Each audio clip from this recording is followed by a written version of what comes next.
ಕಂದ ಬಂಗಾರ ನಿಮ್ಮ ಸ್ಕೂಲ್ವರೆಗೂ ನಾನೇ ಡ್ರಾಪ್ ಮಾಡಬೇಕಾ? ಹಾಗಾದ್ರೆ ಡೋಂಟ್ ವರಿ, ಡೈಲಿ ನಾನೇ ಡ್ರಾಪ್ ಮಾಡ್ತೀನಿ. Okay okay.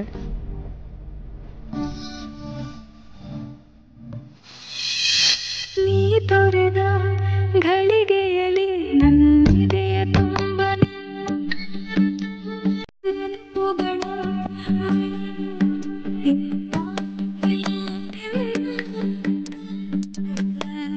ನೋಡದ ಹನಿಯೊಂದು ಓದದಿದ್ದರೆ ನೋಡದೆ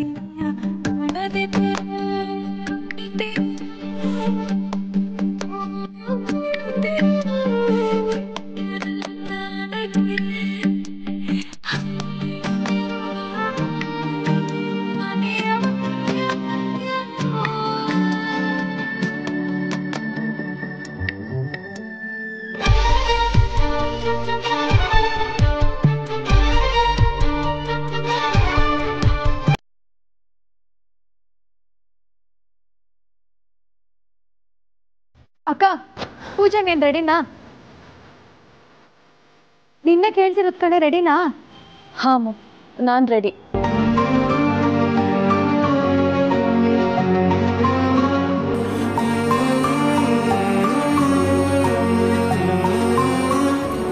ಅಕ್ಕ, ನೀನು ರೆಡಿನೇ ಆಗಿಲ್ಲ. ಅದೇ ಸೀರೆನಲ್ಲಿ ಇದೆಯಾ? ಸಾಕು ಕಣೆ, ನಾನು ರೆಡಿ ಇದ್ದೀನಲ್ವಾ. ಇದೇ ಸೀರೆಯಲ್ಲಿ ಪೂಜೆ ಕೊಡೋಕ್ಕಾಗತ್ತಾ? ಇರು ಬಂದೆ.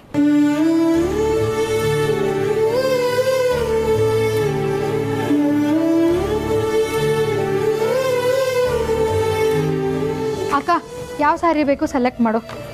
ನೋಡಿದ್ದು ಇದು ಬೇಡ ಬಿಡು, ತುಂಬ ಡಲ್ ಆಯಿತು. ಇದು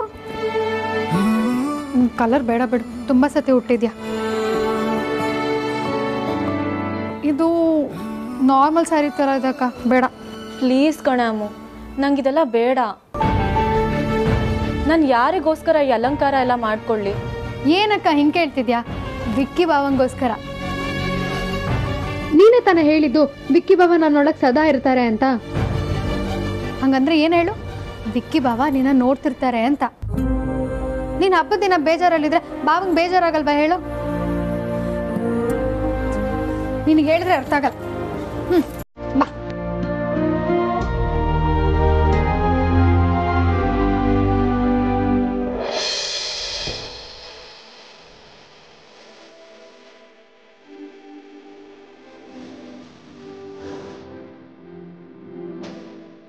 ನೋಡು, ಈಗ ಎಷ್ಟು ಮುದ್ದಾಗಿ ಕಾಣ್ತಿದೆ. ನನ್ನ ದೃಷ್ಟಿನೇ ತಾಗುತ್ತೆ.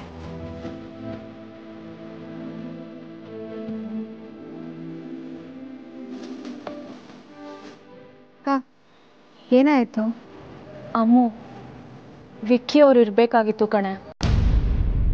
ನಾನು ಇಷ್ಟೊಂದು ಚೆನ್ನಾಗಿ ರೆಡಿ ಆದಾಗಲೆಲ್ಲ ನನ್ನ ಹತ್ರ ಬಂದು ನನ್ನ ಕಣ್ಣಿಂದ ಕಾಡ್ಗೆ ತೆಗೆದು ಇದೇ ಜಾಗದಲ್ಲಿ ಇಡ್ತಾಯಿದ್ರು. ಅಕ್ಕ, ವಿಕ್ಕಿ ಬಾವ ಎಲ್ಲೂ ಹೋಗಿಲ್ಲ ಕಣೆ, ನಿನ್ನೊಳಗೆ ಇದ್ದಾರೆ. ನೀನು ಖುಷಿ ಪಟ್ರೆ ಅವರು ಖುಷಿ ಪಡ್ತಾರೆ. ಆಗ್ಲೂ ಅಷ್ಟೇ ಈಗಲೂ ಅಷ್ಟೇ, ನಿನ್ನ ಖುಷಿನೇ ವಿಕ್ಕಿ ಬಾವನ ಖುಷಿ. ಎಲ್ಲಿ ಸ್ಮೈಲ್ ಪ್ಲೀಸ್. ಇನ್ನೊಂಚೂರು. Good girl.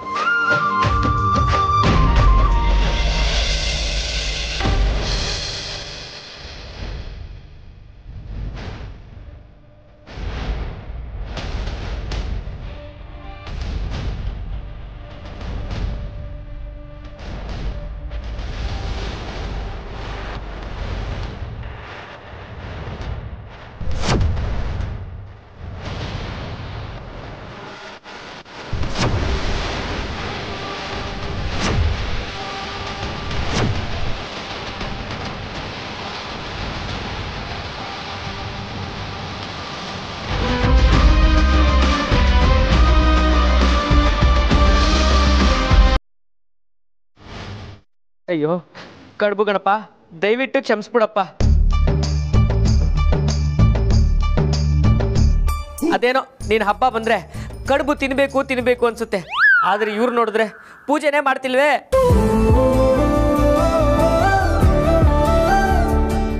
ಹಬ್ಬ ಮಾಡೋದಕ್ಕೆ ಈ ಮನೆ ಕೆಲಸದವಳಿಗೋಸ್ಕರ ನಾವೆಲ್ಲರೂ ಕಾಯ್ತಾ ನಿಂತಿರ್ಬೇಕಾ? ಇದೆಲ್ಲ ಯಾಕೋ ಸ್ವಲ್ಪ ಜಾಸ್ತಿ ಆಗ್ತಾ ಇದೆ. ಈ ಹೊಸ ಅಮ್ಮ ಬರಲೇ ಇಲ್ವಲ್ಲ, ಬೇಗ ಬಂದು ಪೂಜೆ ಮಾಡ್ತಾರೆ, ಕಡುಬು ತಿನ್ನೋಣ ಅನ್ಕೊಂಡ್ರೆ.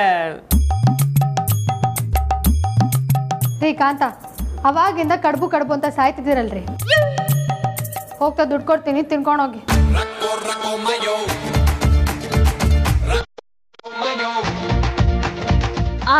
ಹೊಸ ಅಮ್ಮ ಬಂದ್ರು.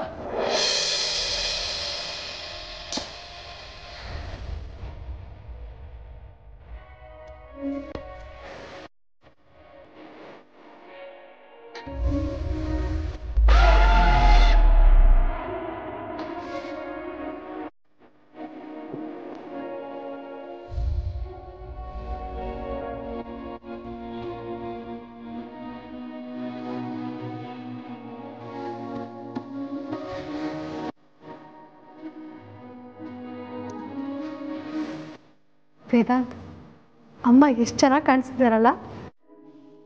ಹೌದು ಬಚ್ಚ, ನನ್ನ ಮನಸ್ಸಲ್ಲಿ ನನ್ನ ತಾಯಿ ಹೇಗಿರ್ಬೋದು ಅಂತ ಸಾಕಷ್ಟು ಊಹೆಗಳನ್ನ ಮಾಡ್ಕೊಂಡಿದ್ದೆ. ವೈಜಯಂತಮ್ಮ ಹಾಗೆ ಇದ್ದಾರೆ.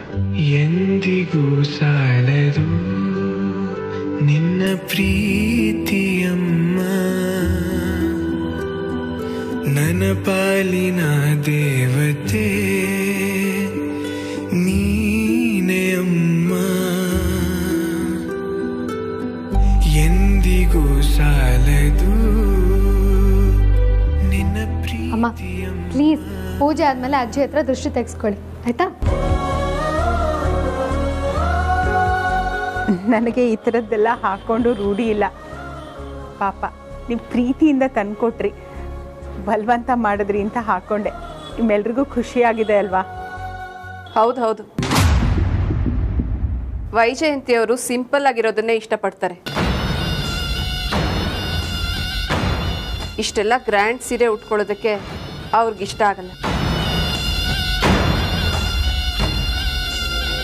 ಅಲ್ವಾ ವೈಜಯಂತಿಯವರೇ? ಅಮ್ಮ, ವೈಜಯಂತಿ ಅಮ್ಮ ನಮಗೆ ತೋರಿಸಿರೋ ಪ್ರೀತಿ ಮುಂದೆ ಈ ಸೀರೆ ಬೆಲೆ ತುಂಬ ಕಡಿಮೆ.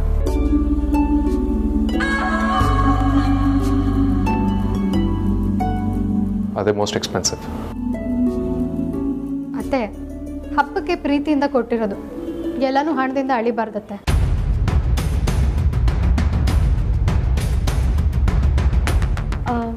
ಅಮ್ಮ, ನಮ್ಮಮ್ಮನೂ ವೈಜಯಂತಿ ಅಮ್ಮನ ಥರನೇ ಇದ್ರ ನೋಡೋಕ್ಕೆ? ಅಮ್ಮ, ನಿಮ್ಮನ್ನೇ ಕೇಳ್ತಾ ಇರೋದು, ನೀವು ಹೇಗಿದ್ರು ನೋಡಿದ್ದೀರಾ ಅಲ್ವಾ? ನಮ್ಮಮ್ಮನೂ ಹೀಗೆ ಇದ್ರಾ?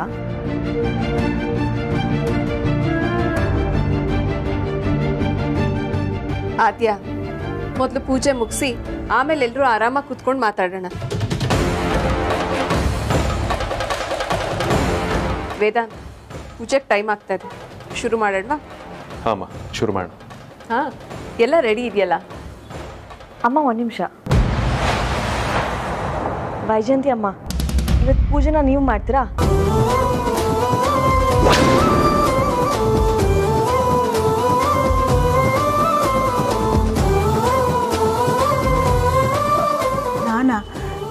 ನಾನು ಯಾಕೆ?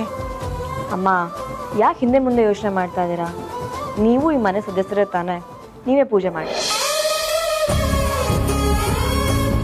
ಏನೂ ತಪ್ಪಿಲ್ಲಮ್ಮ, ಇವತ್ತು ನೀವೇ ಪೂಜೆ ಮಾಡಿ.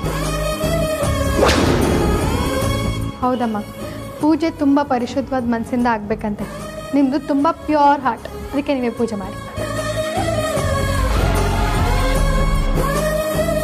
ಹೌದಮ್ಮ ವೈಜಯಂತಿ, ನೀನೇ ಪೂಜೆ ಮಾಡಮ್ಮ. ಹೌದು ಅಮ್ಮ, ನೀವೇ ಈ ಸಲ ಪೂಜೆ ಮಾಡಬೇಕು. ಒಂದು ಕಾಡನ್ನ ಸುಡೋದಕ್ಕೆ ಒಂದೇ ಒಂದು ಕಿಚ್ಚು ಸಾಕಂತೆ. ಇವತ್ತು ಏನಾದ್ರೂ ವೈದೇಹಿ ಪೂಜೆ ಮಾಡಿದ್ರೆ ಕಾಡನ್ನ ಸುಡೋ ಕಾಡ್ಗಿಚ್ಚು ಹತ್ಕೊಂಡ್ ಹಾಗೆ. 25 ವರ್ಷದಿಂದ ಕಾಯ್ಕೊಂಡು ಬಂದಿರೋ ಈ ಯಜಮಾನಿ ಅನ್ನೋ ಪಟ್ಟನ ಕಿತ್ತು ವೈದೇಹಿ ಕೊಟ್ಟ ಹಾಗೆ. ಯಾವುದೇ ಕಾರಣಕ್ಕೂ ವೈದೇಹಿ ಪೂಜೆ ಮಾಡಬಾರ್ದು. ಅವಳು ಪೂಜೆ ಮಾಡಿದ್ರೆ ನಾನ್ ಸೋತ್ ಹಾಗೆ. ನಾನ್ ಸೋಲ್ಬಾರ್ದು. ಏನ್ ಮಾಡ್ಲಿ?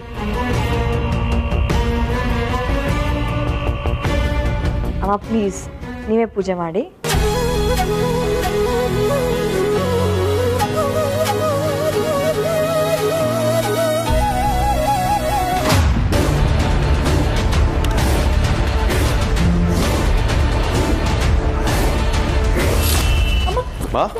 ಅಮ್ಮ ಏನಾಯ್ತಮ್ಮ? ಯಾಕೋ ತಲೆ ತಿರುಗ್ದಾಗ್ತದೆ. I think I need some rest. ಬನ್ನಿಮ್ಮ, ಹುಷಾರ್.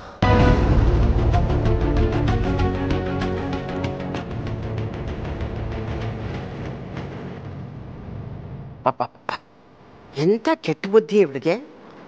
ಎಲ್ಲಿ ವೈದೇಹಿ ಪೂಜೆ ಮಾಡ್ತಾಳೋ ಅಂತ ತಲೆ ಚಕ್ಕರ್ ಬಂತು ಅನ್ನೋ ಥರ ಆ್ಯಕ್ಟ್ ಮಾಡ್ತಾ ಇದ್ದಾಳೆ.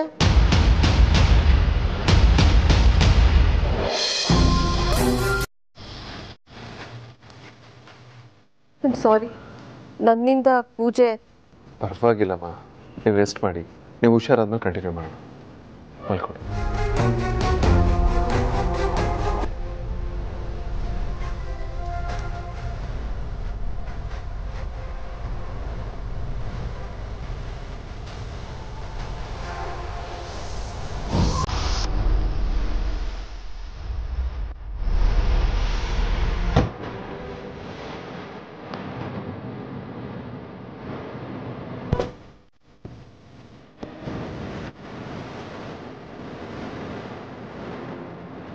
ಅಮ್ಮ ಸ್ವಲ್ಪ ರಿಲ್ಯಾಕ್ಸ್ ಮಾಡಿ.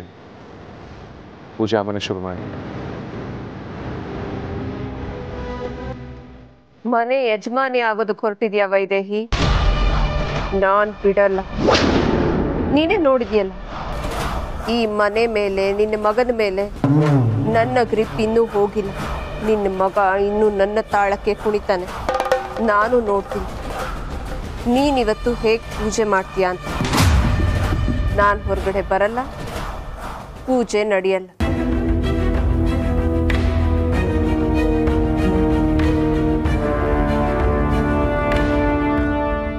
ವೇದಾಂತ್, ತುಂಬ ಲೇಟ್ ಆಗ್ತಿದೆ. ಪೂಜೆ ಲೇಟ್ ಆದರೆ ಊಟನೂ ಲೇಟ್ ಆಗುತ್ತೆ. ಅಕ್ಕ ಬೇರೆ ಬಾಣಂತಿ, ಸುಮ್ಮನೆ ಪ್ರಾಬ್ಲಮ್ ಆಗಿಬಿಟ್ರೆ. ಅವ್ರಿಗೆ ಬಹಳ ಸುಸ್ತಾಗಿದೆ ಅನ್ಸುತ್ತೆ. ಅವರೇ ಬರೋ ತನಕ ವೆಯ್ಟ್ ಮಾಡೋಣ. ನಾವೆಲ್ಲರೂ ಬೇಕಾದರೆ ಆಮೇಲೆ ಊಟ ಮಾಡೋಣ. ಆರತಿ ಅವ್ರು ಈಗಲೇ ಊಟ ಮಾಡ್ಕೊಳ್ಳಿ. ಹಾಗಲ್ಲ ವೇದಾಂತ್, ಪೂಜೆ ಆದಮೇಲೆ ಊಟ ಮಾಡಿದ್ರೆ ಒಳ್ಳೇದಲ್ವಾ? ಅದು ಅಲ್ಲದೆ ನಮ್ಮ ಜೂನಿಯರ್ ವಿಕ್ರಾಂತ್ ಮೊದಲನೇ ಸತಿ ಮನೆಗೆ ಬಂದಿದ್ದಾನೆ. ಅದು ಸರಿ, ಸುಹಾಸಿನಿ ಅತ್ತೆಗೆ ಡಾಕ್ಟರ್ ಏನಾದರೂ ಕರೆಸ್ಬೇಕಾ ಕೇಳಬೇಕಿತ್ತು. ಕೇಳಿದೆ, ಬೇಡ ಅಂತಂದರು.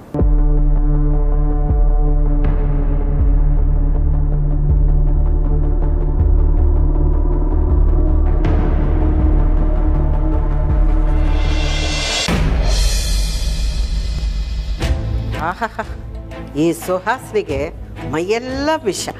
ಹಾವೇನಾದರೂ ಇವಳನ್ನ ಕಚ್ಚಿದ್ರೆ ಹಾವಿಗೆ ವಿಷ ಏರಿ ಅದು ಸತ್ತೋಗುತ್ತೆ ವಿನಃ ಇವಳಂತೂ ಸಾಯಲ್ಲ.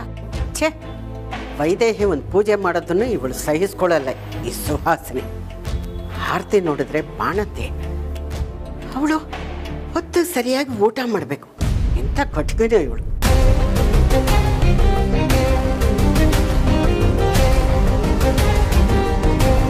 ವೇದಾಂತ್ ಅವರೇ, ನಾನು ಹೋಗಿ ಒಂದ್ಸಲ ಸುಹಾಸಿನಿ ಮ್ಯಾಮ್ ಎದ್ದಿದ್ದಾರ ಅಂತ ನೋಡ್ಕೊಂಡು ಬರಲಾ? ಎದ್ದಿದ್ರೆ ಕರ್ಕೊಂಡು ಬರಲಾ? ಅಮ್ಮ, ನಾನು ಈಗ ತಾನೇ ಹೋಗಿ ಬಂದಲ್ಲ, ಅವ್ರು ಇನ್ನೂ ಎದ್ದಿರಲ್ಲ. ಇಲ್ಲ ವೇದಾಂತ್ ಅವರೇ, ಒಂದ್ಸಲ ಹೋಗಿ ನೋಡ್ಕೊಂಡು ಬರ್ತೀನಿ. ಸರಿ ಅಮ್ಮ.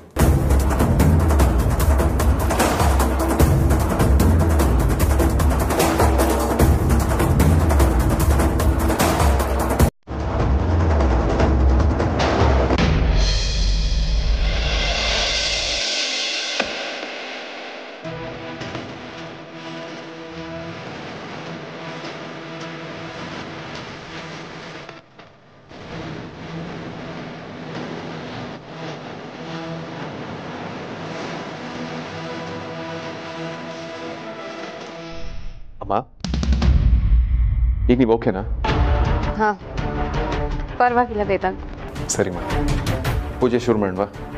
ಹಾಂ ವೇದಾಂತ್.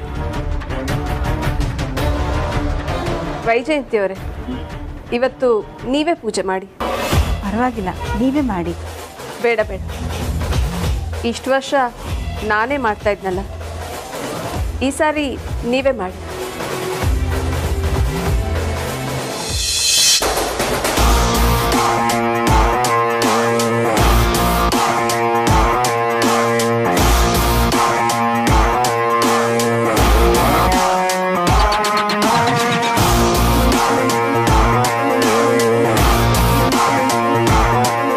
ಸುಹಾಸಿನಿ, ವಿಘ್ನೇಶ್ವರನ್ಗೆ ಕಾಯಿಸೋದು ಒಳ್ಳೇದಲ್ಲ.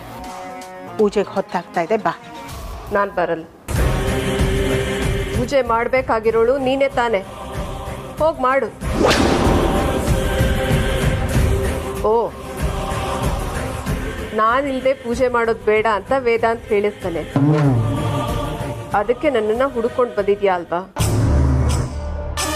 ನಾನು ಬರಲ್ಲ, ನನಗೆ ಮೂಡಿಲ್ಲ.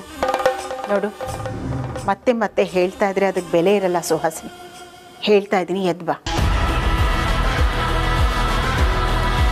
ಈ ಮನೆಗೆ ಏನಾದರೆ ನನಗೇನಾಗಬೇಕು? ನನಗೂ ಅದಕ್ಕೂ ಸಂಬಂಧ ಇಲ್ಲ. 25 ವರ್ಷದಿಂದ ಈ ಮನೆಯಲ್ಲಿ ಪೂಜೆ ಮಾಡ್ಕೊಂಡು ಬಂದಿರೋಳು ನಾನು.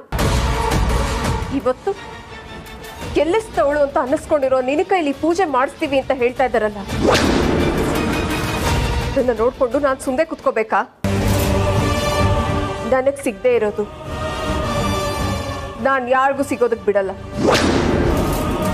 ಅದರಲ್ಲೂ ಎಸ್ಪೆಷಲಿ ನಿನಗೆ ಸಿಗಲೇಬಾರ್ದು. ಸುಹಾಸಿನಿ, ಏನು ಮಾತಾಡ್ತಿದ್ಯಾ ನೀನು? ಯಾರೀ ಮನೆ ಯಜಮಾನಿ? ಯಾರಿಗೀ ಮನೆಯಲ್ಲಿ 3 ಕಾಸಿನ ಬೆಲೆ ಇಲ್ಲ. ಯಾರ ಬಗ್ಗೆ ಮಾತಾಡ್ತಿದ್ಯಾ?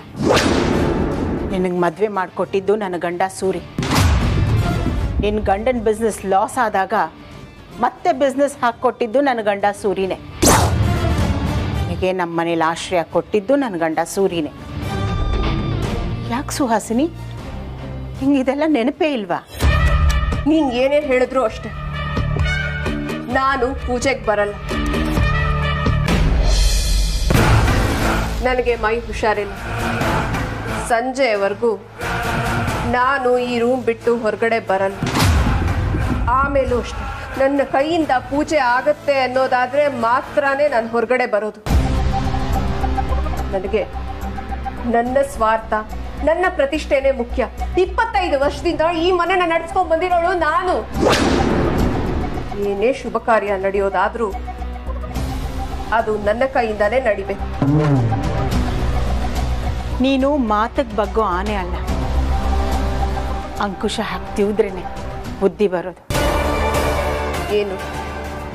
ಏನು ಮಾಡ್ತೀಯ ನೀನು? ಹೊಡಿತೀಯಾ? ಹೊಡಿಯೋದಾ? ನಾನು ನಿಂಗೆ ಹೇಳಿದ್ನ ಹೊಡಿತೀನಿ ಅಂತ ಇಲ್ವಲ್ಲ. ಮತ್ತಿನ್ನೇನು ಮಾಡೋದಕ್ಕಾಗತ್ತೆ ನಿನ್ನ ಕೈ? ಏನೂ ಮಾಡೋಕ್ಕಾಗಲ್ಲ. ಸಿನಿ, ನಾನು ನಿನ್ನ ಹತ್ರ ಮಾತಾಡ್ತಾ ಇದ್ದೀನಿ ಅಷ್ಟೇ. ನೋಡು, ನೀನು ಏನೇ ಮಾಡಿದ್ರು ನಾನು ನಿನ್ನ ಮಾತನ್ನ ಕೇಳೋದಿಲ್ಲ, ನಾನು ಪೂಜೆಗೆ ಬರೋದಿಲ್ಲ ಅಷ್ಟೇ. ಕೇಳ್ತೀಯಾ? ಕೇಳಲೇಬೇಕು. ಅಕ್ಕ, ನೀನೇ ಪೂಜೆ ಮಾಡು ಅಂತ ನೀನು ಗೋಗರಿತೀಯಾ? ಅಷ್ಟೇ ಅಲ್ಲ, ನೀನು ನನ್ನ ಪಕ್ಕದಲ್ಲೂ ಬಂದು ನಿಂತ್ಕೊ. ಭ್ರಮೆ. ಯಾರಿಗೆ ಭ್ರಮೆ? ಭ್ರಮೆ ಇರೋದು ನಿನಗೆ. ಈ ಮನೆ ಯಜಮಾನಿ ನಾನೇ ಅಂತ. ನಿನ್ನನ್ನು ಯಾರು ಸೋಲ್ಸಕ್ಕಾಗಲ್ಲ, ನನ್ನ ಕೈಯಿಂದ ಏನು ಮಾಡೋಕ್ಕಾಗಲ್ಲ ಅನ್ನೋ ಭ್ರಮೆಯಲ್ಲಿ ನೀನಿರೋದು ಸುಹಾಸಿನಿ.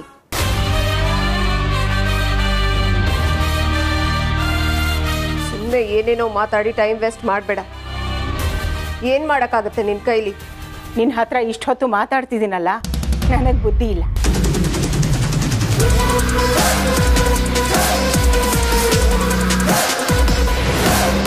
ಈಗ ನೋಡು,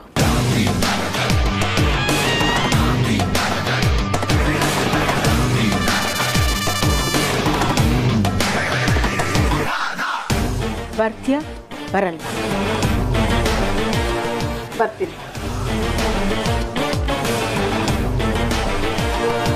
ಬರೋದಷ್ಟೇ ಅಲ್ಲ, ನಾನು ಪೂಜೆ ಮಾಡಬೇಕು ಅಂತ ನೀನು ಹೇಳಬೇಕು. ನಿನಗೆ ಹೇಳ್ತಾ ಇರೋದು